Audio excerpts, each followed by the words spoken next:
दोस्तों आपने अगर हमारा चैनल अभी तक सब्सक्राइब नहीं किया है तो प्लीज सब्सक्राइब कर लें और बगल वाले घंटे को भी दबा दें, क्योंकि हम लाते रहते हैं नए नए बिजनेस आइडियाज और नई नई जानकारी केवल आपके लिए। आज हम जरूर बताएंगे एक ऐसे बिजनेस आइडिया के बारे में जिसका डिमांड मार्केट में बहुत ही ज्यादा है और ये बिजनेस दोस्तों बहुत ही सिंपल है और ऐसे बिजनेस करने वाले लोगों की संख्या जो है बहुत ही कम है। यानी अगर आप इस बिजनेस को करते हैं तो 100 तो नहीं कह सकते हैं, लेकिन 99% पॉसिबिलिटी है कि आप इस बिजनेस में सक्सेस हो सकते हैं। तो दोस्तों ये बिजनेस बहुत ही सिंपल है। आगे हम आपको इस बिजनेस के बारे में पूरी डिटेल से बताएंगे।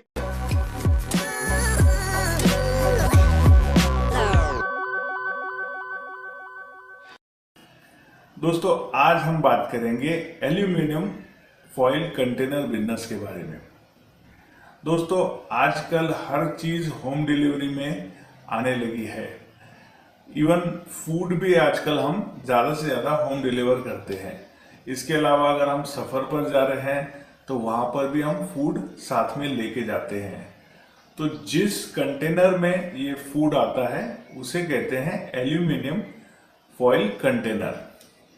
दोस्तों इसकी खासियत ये होती है कि इसमें फूड जो है वो गर्म का गर्म रहता है, ताज़ा रहता है और सबसे अच्छी बात ये है कि ये जो कंटेनर होता है ये रिसाइकलेबल होता है, तो इससे पोल्यूशन का भी कोई खतरा नहीं होता है। तो आइए दोस्तों अब हम देखते हैं कि इस बिजनेस को करने के लिए कौन सी मशीनरी की आवश्यकता होगी, इसमें कितनी कॉस्टिंग लगेगी, इसमें कितने रॉ मटेरियल लगेगा, इसमें कौन से लाइसेंस लगेंगे। आज हम इसी बारे में डिस्कशन करेंगे। तो दोस्तों बने रहिए वीडियो में। अगर आपने हमारे चैनल को सब्सक्राइब नहीं किया है तो जल्दी से जल्दी हमारे चैनल को सब्सक्राइब कर दीजिए और दोस्तों इस वीडियो को लाइक जरूर कीजिएगा। आइए दोस्तों देखते हैं इस बिजनेस के बारे में। दोस्तों अगर बात की जाए इस बिजनेस को स्टार्ट करने के लिए एरिया की, तो आपको इंडस्ट्रियल एरिया में ये बिजनेस को स्टार्ट करना होगा। लगभग आप इस बिजनेस को करने के लिए 1500 स्क्वायर फीट से तो 2000 स्क्वायर फीट के एरिया में आप ये बिजनेस को स्टार्ट कर सकते हैं। उस एरिया में आपको इलेक्ट्रिसिटी भी कमर्शियल लेनी होगी और वहां पर पानी की व्यवस्था भी अच्छी खासी होनी चाहिए। तो आइए दोस्तों अब हम देखते हैं कि इस बिजनेस को करने के लिए हमें कौन सी मशीन्स की आवश्यकता होगी और कौन से वाले रॉ मटेरियल की आवश्यकता होगी। दोस्तों इस बिजनेस को करने के लिए दो टाइप की मशीन्स आती है। एक होती है सेमी ऑटोमेटिक, एक होती है फुल्ली ऑटोमेटिक। आप आपके बजट के हिसाब से ये मशीन्स को खरीद सकते हैं। अगर आप सेमी ऑटोमेटिक मशीन खरीदना चाहते हैं तो ये आपको लगभग हो जाएगी 15 लाख से तो 18 लाख के बीच में, और अगर आप फुल्ली ऑटोमेटिक मशीन खरीदना चाहते हैं तो ये हो जाएगी आपको 20 लाख से तो 25 लाख के बीच में। दोस्तों आप अपने बजट के हिसाब से इन मशीन्स को खरीद सकते हैं। अब रहा सवाल इस बिजनेस को ये मशीन्स को कैसे चलाते हैं।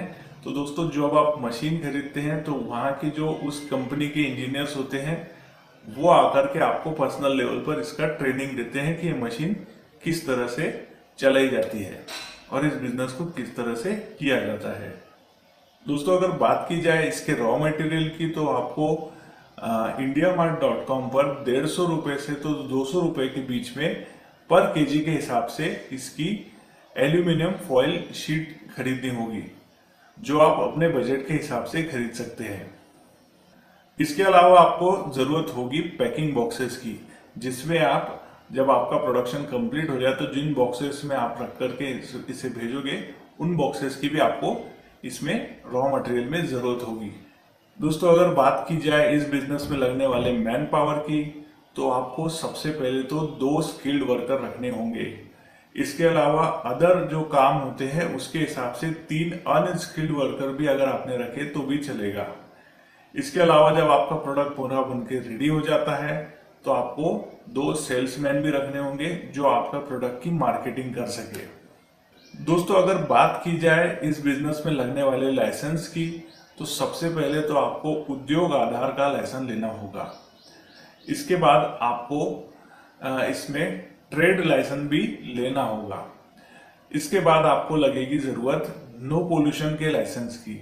अगर आप ये बिजनेस को शहर में कर रहे हैं, सिटी के अंदर आता है, तो आपको नो पोल्यूशन का लाइसेंस भी बहुत ज़्यादा इसमें इम्पोर्टेंट होगा। इसके अलावा आपको लगेगा जीएसटी का नंबर, और जो भी आपके लोकल लेवल पर जो लाइसेंस लगते हैं वो भी आपको लेने होंगे। दोस्तों, अगर बात की जाए इसमें लोन की, तो ये जो बिजनेस है इसमें मुद्रा लोन ले सकते हैं, और भी गवर्नमेंट की कई स्कीम्स है जिसे जाकर के आप जो नेशनलाइज बैंक होते हैं वहां पर जाकर के आप चेक कर सकते हैं। तो दोस्तों, अब हम देखते हैं इस बिजनेस में लगने वाली मार्केटिंग के बारे में। दोस्तों, सबसे पहले हम देखेंगे कि आपके टारगेटेड कस्टमर इस बिजनेस में कौन हो सकते हैं। जैसे कि होटल्स है, रेस्टोरेंट्स है, सुपर बाजार है, शोरूम्स है, होलसेल वाले जो लोग हैं वो भी आपके टारगेटेड कस्टमर हो सकते हैं। इसके अलावा जैसे रेलवेज है या जहाँ पर ट्रेवल ज़्यादा होता है, ऐसे इसमें जो होम डिलीवरी फूड बनाए जाते हैं वो लोग भी आपके टारगेटेड कस्टमर हो सकते हैं। तो दोस्तों, इसके मार्केटिंग के लिए आपको 2 से 3% सेल्समैन आपको रखने होंगे जो इन सारी जगहों पर जाकर के विजिट करके आपके लिए ऑर्डर ला सके। तो दोस्तों, इसका जो मार्केटिंग है इसमें बहुत ज़्यादा ब्रांड की ज़रूरत नहीं है, इसलिए आपको पैकेजिंग पे उतना ध्यान नहीं भी दिया तो भी चल सकता है, लेकिन आपको मैन्युफैक्चरिंग के साथ साथ इसके मार्केटिंग पर भी उतना ध्यान देना होगा। तो दोस्तों, ये थी ऑल ओवर बेसिक इंफॉर्मेशन इस बिजनेस के बारे में। हम इसी तरह के इनोवेटिव आइडियाज लाते रहते हैं। तो दोस्तों, आज की वीडियो में बस इतना ही। अगर आपको हमारी ये वीडियो पसंद आई है तो इस वीडियो को जरूर लाइक कीजिए। अगर आपने हमारे चैनल को सब्सक्राइब नहीं किया है तो हमारे चैनल को जरूर सब्सक्राइब कीजिए और बेल आइकन जरूर दबाएं ताकि आपको हमारी हर अपडेट्स इसी तरह मिलती रहे। तो दोस्तों, मिलते हैं अगले वीडियो में, तब तक के लिए वंदे मातरम।